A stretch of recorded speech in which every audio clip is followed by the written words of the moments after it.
Hello दोस्तों, नमस्कार। स्वागत है एक बार फिर से आप सभी के हमारे चैनल पर। दोस्तों अभी की जो सबसे बड़ी खबर आ रही है, जहां पर कोरोना से लड़ने में भारत की मदद करने वाली है ये एजेंसी। जी हां दोस्तों, डिलीवर करेगी ऑक्सीजन कंसंट्रेटर्स, कन्वर्टर्स और मास्क। जी हां दोस्तों, वो भी बड़ी मात्रा में। बताएंगे क्या है बड़ी खबर, भारत के फायदे के लिए बड़ी अच्छी खबर है दोस्तों। साथ ही आपको दूसरी खबर में बताएंगे, जहां अपनी एम्बेसीज के काम काज से इस कदर नाराज हुए इमरान खान दे डाली भारत से सीख लेने की नसीहत। जी हाँ दोस्तों, इमरान खान ने भारत की तरह कामकाज करने की नसीहत दे डाली है दोस्तों। बताएंगे दरअसल पूरी बात है क्या। साथ ही आपको उससे अगली खबर में बताएंगे, जहां पर कोरोना पर बोली यूएस डिप्लोमेट निशा बिस्वाल, भारत की मदद करे नहीं तो मुश्किल में पूरी दुनिया आ जाएगी। जी हाँ दोस्तों, बताएंगे किस प्रकार से पूरी दुनिया से भारत का चैन जुड़ा हुआ है दोस्तों। साथ ही कोरोना के खतरे के बीच महबूबा मुफ्ती की प्रधानमंत्री मोदी जी से ये अपील। जी हाँ दोस्तों, क्या अपील की है इन्होंने, वो भी बताएंगे आपको। साथ ही बताएंगे जहां पर ईरान ने कहा है कि इजराइल एक देश नहीं बल्कि मुस्लिम देशों के खिलाफ आतंकी ठिकाना है। जी हाँ दोस्तों, जंग को एकजुट हो मुस्लिम देश, इस प्रकार की बातें इमरान की तरफ से की गई है दोस्तों। बताएंगे ये भी पूरी बात।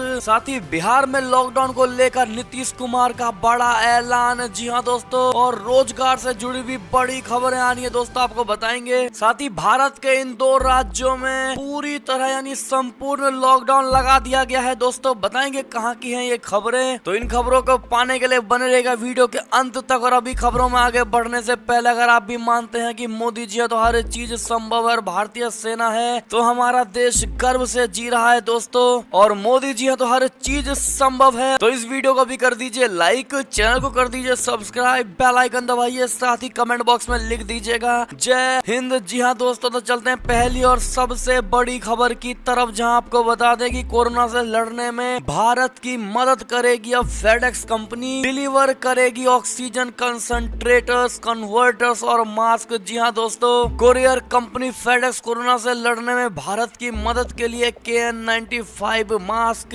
ऑक्सीजन कंसंट्रेटर्स और कन्वर्टर्स की डिलीवरी करने वाली है। इसके अलावा वो मुंबई को भी मदद भेज रही है, साथ ही ऑक्सीजन कंसंट्रेटर्स दान भी करने जा रही है दोस्तों। अंतरराष्ट्रीय कुरियर कंपनी फेडेक्स भारत को 25,000 से ज्यादा ऑक्सीजन कंसंट्रेटर्स और कन्वर्टर्स डिलीवर कर रही है। ये मदद वो America India strategic partnership forum के माध्यम से भेज रही है। इस फोरम में कई अंतरराष्ट्रीय कंपनियां शामिल है। जी हाँ दोस्तों, फेडेक्स की ओर से 1000 क्रिटिकल ऑक्सीजन कंसंट्रेटर्स की पहली खेप 30 अप्रैल को दिल्ली पहुंच गई। इसके अलावा फेडेक्स 3400 से अधिक ऑक्सीजन कंसंट्रेटर्स दान भी करेगी। जी हाँ दोस्तों, ऐसे में ये बड़ी खबर थी। अगर आप भी भारत के इस संकट की घड़ी में मदद करने वाले सभी कंपनियों या देशों का दिल से थैंक यू करना चाहते हैं दोस्तों, तो धन्यवाद फेडेक्स जरूर लिखिएगा कमेंट सेक्शन में दोस्तों, और वीडियो को लाइक अवश्य करिएगा। अगली खबर की बात करें तो अपनी एम्बेसीज के कामकाज से इस कदर नाराज हुए इमरान खान की दे डाली भारत से सीख लेने की बड़ी नसीहत। बता दे, पाकिस्तान के प्रधानमंत्री इमरान खान भारतीय दूतावासों के कामकाज से इतने ज्यादा प्रभावित हो चुके हैं कि उन्होंने अपने लोगों को भारत से सीखने की नसीहत दे डाली है दोस्तों। अपने दूतावास कर्मचारियों को लेकर मिल रही शिकायतों पर नाराजगी व्यक्त करते हुए इमरान खान ने कहा कि राजदूतों को औपनिवेशिक दौर की मानसिकता को छोड़कर पाकिस्तानी मूल के लोगों के साथ पूरी संवेदना के साथ व्यवहार करना चाहिए और विदेशी निवेश लाने के प्रयास करने चाहिए। उन्होंने भारतीय दूतावासों की तारीफ करते हुए दुनिया भर में भारतीय दूतावास विदेशी निवेश लाने के लिए बहुत सक्रिय हैं। जी हाँ दोस्तों, आपको बता दें, पाकिस्तानी दूतावासों को संबोधित करते हुए इमरान खान ने कहा कि दूसरे देशों में रहने वाले पाकिस्तानियों के साथ ना तो दुर्व्यवहार की घटनाएं कम हो रही हैं और न ही हमारे राजदूत विदेशी निवेश लाने में सफल हुए हैं। प्रधानमंत्री ने आगे कहा कि हम इस तरह से जारी नहीं रख सकते हैं जिस तरह से दूतावास के कर्मचारी काम कर रहे हैं। उन्हें देखकर लगता है कि वे औपनिवेशिक काल में हैं। आज के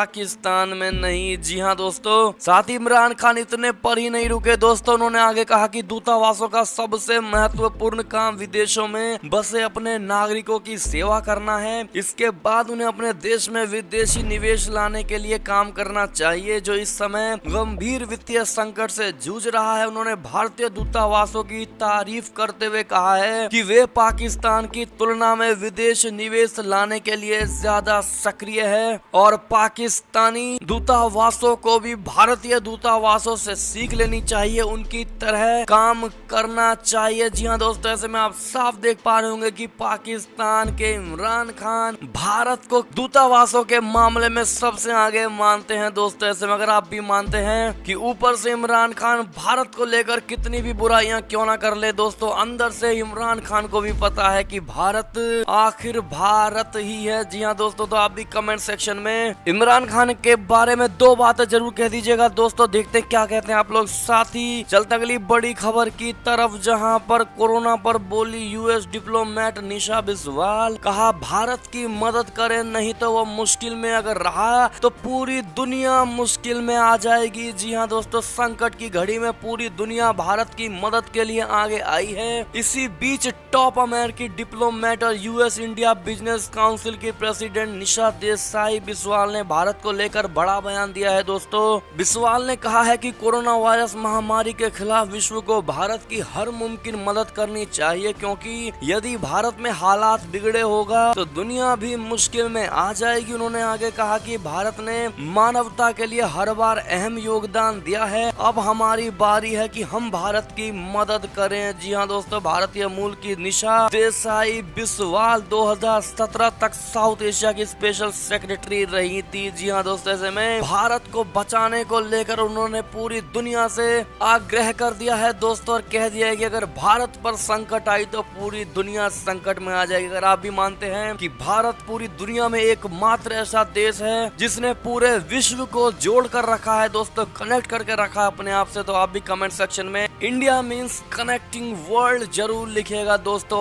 अभी तक इस वीडियो को लाइक नहीं किया तो लाइक करके चैनल को सब्सक्राइब जरूर कर दीजिएगा दोस्तों। चलता अगली बड़ी खबर की तरफ, जहां कोविड-19 के खतरे के बीच महबूबा की प्रधानमंत्री मोदी जी से अपील, सभी राजनीतिक बंदियों की करें रिहाई। जी हाँ दोस्तों, कश्मीर की पूर्व मुख्यमंत्री और पीडीपी अध्यक्ष महबूबा मुफ्ती ने शुक्रवार को प्रधानमंत्री नरेंद्र मोदी जी से कोविड-19 की बिगड़ती स्थिति को देखते हुए जम्मू कश्मीर और इसके बाहर की जेलों में बंद सभी राजनीतिक बंदियों को तुरंत रिहा करने की अपील की है। महबूबा मुफ्ती ने प्रधानमंत्री को पत्र लिखकर कहा है कि दुनिया भर में अधिकतर देशों ने खतरनाक कोविड संकट के मद्देनजर कैदियों को पैरोल पर रिहा कर दिया है। भारत जैसे लोकतांत्रिक और सभ्य देश को इस मामले में अपने पैर पीछे नहीं खींचने चाहिए और इन बंदियों को तुरंत रिहा कर देना चाहिए ताकि वे ऐसे समय में अपने घर लौट सकें जबकि जेल में उनकी जान को खतरा है। जी हाँ दोस्तों, ऐसे में महबूबा मुफ्ती की प्रधानमंत्री नरेंद्र मोदी जी को की जा रही इस प्रकार की रिक्वेस्ट को आप सही मानते हैं या गलत मानते हैं दोस्तों? क्या मोदी जी को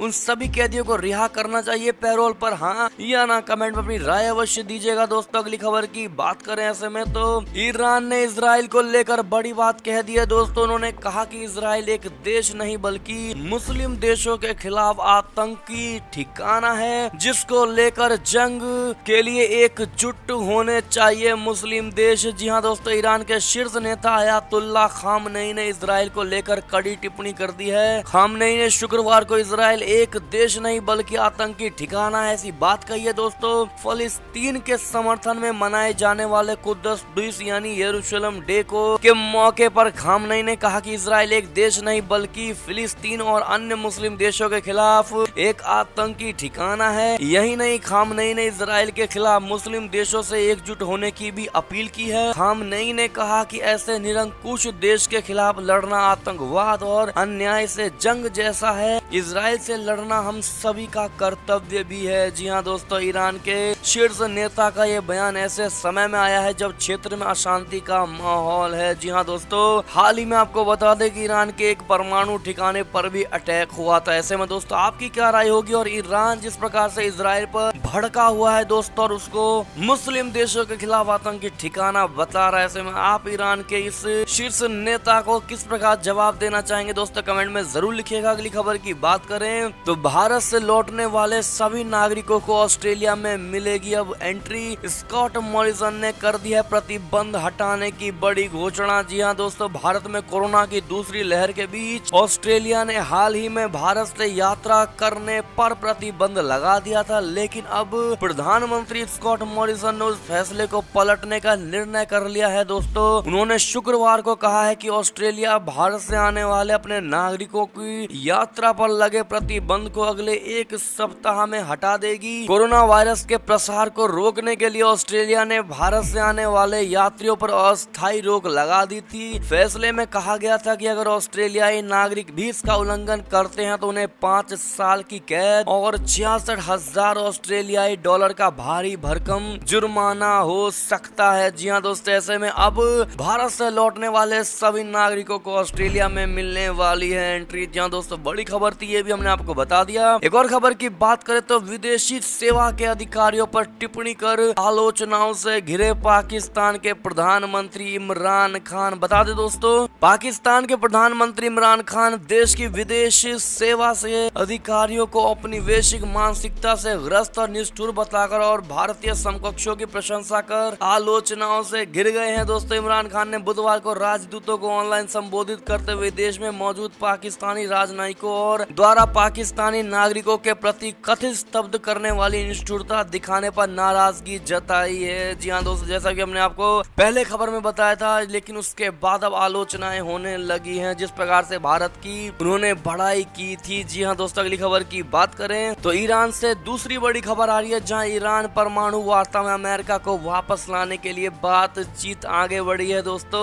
कभी भी दूर हो सकती है इनकी अड़चने। बता दें, ऑस्ट्रिया में दुनिया के शक्तिशाली देशों ने ईरान के साथ हुए परमाणु समझौते में अमेरिका को वापस लाने के लिए उच्च स्तरीय वार्ता की है, जहां दोनों पक्षों ने वार्ता की राह की प्रमुख अड़चनों को दूर करने की इच्छा जताई है। बातचीत अप्रैल में शुरू हुई थी और रूसी प्रतिनिधि मंडल में शामिल मिखाइल उलयानोव ने शुक्रवार की बैठक के बाद ट्वीट कर दिया था। जी हाँ दोस्तों, अगली खबर की अगर बात करें ऐसे में तो धरती की ओर लौट रहे रॉकेट को लेकर चीन ने साधी है चुप्पी, मचा सकता है बड़ी तबाही। जी हाँ दोस्तों, चीन ने अपने लॉन्ग मार्च 5B रॉकेट के मलबों पर टिप्पणी करने से इनकार कर दिया है दोस्तों, जो इस हफ्ते पृथ्वी के वायुमंडल में प्रवेश करने वाला है। और इस तरह की चिंता जताई जा रही है कि अगर ये बस्ती वाले इलाकों में गिरता है तो इससे काफी ज्यादा नुकसान हो सकता है। पिछले हफ्ते इस रॉकेट को देश के अंतरिक्ष स्टेशन से प्रक्षेपित किया गया था। जी हाँ दोस्तों, चलते अगली खबर की तरफ, जहां कोरोना से जुड़ी बड़ी खबर, दुनिया में मृतकों के आंकड़ों को छुपा रहे हैं सभी देश, जिसको लेकर क्या रिपोर्ट में हुआ है बड़ा खुलासा। बता दें, क्या दुनिया भर की सरकारें अपनी विफलता छिपाने के लिए कोरोना वायरस से हो रही मौतों के आंकड़ों को कम करके बता रही है। अमेरिका की यूनिवर्सिटी की स्टडी की माने तो दुनिया की सभी सरकारें जनता के रोष से बचने के लिए इसी खेल में लगी हुई है। कितने भाई बहन इस बात को मानते हैं, कमेंट में जरूर बताइएगा दोस्तों। क्या भारत में भी ऐसा है दोस्तों? क्या मानते हैं आप लोग, बताना बिल्कुल मत भूलिएगा। अगली खबर की बात करें तो यूनिसेफ ने बड़ी बात कह दी है, कहा भारत में कोरोना से बढ़ सकती है तबाही, पूरी दुनिया के लिए है ये खतरे की घंटी। अगली खबर की ओर चलें तो बिहार लॉकडाउन को लेकर बड़ी खबर, जहां नीतीश कुमार ने कहा कि घबराएं नहीं, सबको मिलेगा रोजगार। जी हां दोस्तों, मुख्यमंत्री नीतीश कुमार ने गुरुवार को वीडियो कॉन्फ्रेंसिंग से की बैठक में ग्रामीण क्षेत्रों में रोजगार सृजन और लॉकडाउन के दौरान चलाए जा रहे सामुदायिक किचन के बारे में अधिकारियों से जानकारी ली है। मुख्यमंत्री ने कहा है कि लॉकडाउन के दौरान इच्छुक सभी लोगों को रोजगार उपलब्ध कराने के लिए तत्परता से काम किया जाए। सबको रोजगार मिले ये सुनिश्चित करना है, कोई मजदूर काम से वंचित ना रहे, इसका ध्यान रखा जाना चाहिए। और ये आदेश उन्होंने अधिकारियों को दिया है। जी हाँ दोस्तों, ऐसे में कितने भाई बहन हमारे हैं जो बिहार से जुड़े हुए हैं दोस्तों, कमेंट में बताइएगा जरूर। अगली खबर की बात करें तो ट्विटर वॉर में बड़ी बात सामने आई है, जहां भाजपा नेताओं ने सीएम सोरेन को याद दिलाया शिष्टाचार, कहा पद की गरिमा का तो ख्याल रखें सोरेन जी। जी हाँ दोस्तों, भाजपा नेता ने शुक्रवार को झारखंड के मुख्यमंत्री हेमंत सोरेन को प्रधानमंत्री नरेंद्र मोदी की आलोचना के लिए आड़े हाथों लिया है दोस्तों, और आरोप लगाया है कि उन्होंने संवैधानिक पद की गरिमा को धूमिल किया है। दरअसल प्रधानमंत्री ने बृहस्पतिवार बृहस्पतिवार को फोन पर सोरेन से बात की थी और झारखंड में कोविड-19 की स्थिति पर चर्चा की थी, जिसके बाद हेमंत सोरेन ने ट्वीट किया था कि आज आदरणीय प्रधानमंत्री जी ने फोन किया, उन्होंने सिर्फ अपने मन की बात की है। बेहतर होता कि यदि वो काम की बात करते और काम की बात सुनते। झारखंड मुक्ति मोर्चा के नेता हेमंत सोरेन पर हमला करते हुए भाजपा के संगठन महासचिव BL संतोष ने ट्वीट करके कहा है कि कुछ नेता इस स्तर तक गिर गए हैं कि प्रधानमंत्री फोन करते हैं और कोविड-19 की स्थिति पर चर्चा करते हैं। कम से कम अपने पद की गरिमा का तो ख्याल रखना चाहिए सोरेन जी। भाजपा सांसद और पार्टी के मीडिया विभाग के प्रभारी अनिल बलूनी ने भी हेमंत सोरेन की आलोचना की। अगर आप भी मानते हैं दोस्तों कि भारत में आए संकट की घड़ी में मोदी जी ने अगर फोन किया है तो कितनी बड़ी बात हो सकती है दोस्तों। इसका मतलब मोदी जी भारत के एक एक नागरिक के कष्ट को अपना कष्ट मानकर जहां उनकी सरकार नहीं है उन मुख्यमंत्रियों से भी बात कर रहे हैं दोस्तों। और ऐसे में वो मुख्यमंत्री मोदी जी का मजाक बना रहे हैं दोस्तों, और ये बहुत बड़ी गलत बात है। तो आप भी कमेंट सेक्शन में मुख्यमंत्रियों को भी तहजीब होना जरूरी है, ये बात जरूर लिख दीजिएगा झारखंड के लिए स्पेशली। अगली खबर की बात करें तो बिहार से बड़ी खबर, जहां पर कोरोना मरीजों से गिरिराज सिंह की बड़ी अपील, कहा घबराएं नहीं, सरकारी अस्पतालों में कराएं इलाज। जी हां दोस्तों, बीजेपी के फायर ब्रांड नेता और बेगूसराय संसदीय क्षेत्र से सांसद गिरिराज सिंह इन दिनों अपने क्षेत्र में हैं। कोरोना काल में 3 दिवसीय दौरे पर आए केंद्रीय मंत्री लगातार जिले के सभी सरकारी अस्पतालों का निरीक्षण कर रहे हैं। इसी क्रम में शुक्रवार को वे बेगूसराय के बस स्टैंड स्थित कम्युनिटी किचन पहुंचे, जहां उन्होंने सारी व्यवस्था का निरीक्षण किया था। निरीक्षण के बाद उन्होंने कहा कि बेगूसराय में कोरोना से निपटने के लिए तैयारी मुकम्मल है। सदर अस्पताल में जहां अत्याधुनिक इलाज की व्यवस्था है, तो वहीं जिला भर में कोरोना मरीजों के लिए 550 बेड तैयार है, जिसमें ऑक्सीजन बेड भी शामिल है। सदर अस्पताल में ICU, वेंटिलेटर, CT स्कैन और डायलिसिस जैसी सुविधाएं उपलब्ध हैं। ऐसे में उन्होंने लोगों से अपील करते हुए कहा है कि इस महामारी में सभी लोग धैर्य रखें, जरूरत पड़ने पर सरकारी अस्पतालों पर विश्वास रखें और इलाज कराने के लिए सरकारी अस्पताल ही पहुंचे। जी हाँ दोस्तों, आपकी क्या राय होगी ऐसे में कमेंट में जरूर लिखकर बताइएगा दोस्तों। अगली खबर की बात करें तो कर्नाटका और गोवा में संपूर्ण लॉकडाउन का बड़ा ऐलान, 15 दिन सब कुछ रहेगा बंद। जी हाँ दोस्तों, कोरोना की दूसरी लहर पर काबू पाने के लिए कर्नाटक सरकार ने शुक्रवार को पूरे राज्य में संपूर्ण लॉकडाउन लगाने का ऐलान कर दिया है। आदेश के अनुसार 10 मई सुबह 6 बजे से लॉकडाउन लागू हो जाएगा और जो 24 मई की सुबह 6 बजे के बाद खत्म होगा। इस दौरान सब कुछ बंद रहेगा। जी हाँ दोस्तों, इससे कुछ देर पहले गोवा में भी राज्यव्यापी लॉकडाउन का ऐलान कर दिया गया है। हालांकि सरकार ने इसे कर्फ्यू का नाम दिया है। आदेश के अनुसार राज्य में 9 मई से अगले 15 दिनों तक यानी 23 मई तक सख्त कर्फ्यू रहेगा। इस दौरान सिर्फ चिकित्सा आपूर्ति सहित आवश्यक सेवाओं की अनुमति रहेगी और किराने की दुकानें सुबह 7 बजे से दोपहर 1 बजे तक खुल सकेंगी। जी हाँ दोस्तों, इसके अलावा रेस्टोरेंट के टेक अवे ऑर्डर के लिए सुबह 7 बजे से शाम 7 बजे तक अनुमति दी गई है। जी हाँ दोस्तों, ये बड़ी खबर मानी जा रही थी। अगली खबर की बात करें तो मध्य प्रदेश से बड़ी अच्छी खबर, जहां आयुष्मान योजना में मुफ्त होगा कोरोना का इलाज। रेमडेसिविर ऑक्सीजन के लिए नहीं देने होंगे कोई भी पैसे। जी हाँ दोस्तों, अगर आप ये मानते हैं कि यही सुविधा पूरे देश में लागू कर देना चाहिए तो कमेंट सेक्शन में हमें भी इसकी फैसिलिटी चाहिए, कमेंट में जरूर बताइएगा दोस्तों। और ऐसे में ये थी अब तक की सारी बड़ी खबरें। आपको हमारी खबरें कैसी लगी दोस्तों? कोरोना से लेकर विदेशी खबरों से लेकर भारत की छोटी छोटी खबर को पाने के लिए अगर आपने इस चैनल पर नए हैं तो इस चैनल को फटाफट से सब्सक्राइब कर लीजिएगा दोस्तों। वीडियो को लाइक करके बेल आइकन जरूर दबा दीजिएगा दोस्तों। और ये तब तक की सारी बड़ी खबरें। आपको हमारी खबरें कैसी लगी? आशा करता हूँ बहुत अच्छी लगी होगी। अगर थोड़ी भी अच्छी लगी दोस्तों तो इस वीडियो को अपने भाई बंधु में व्हाट्सएप, फेसबुक, ट्विटर के जरिए पूरे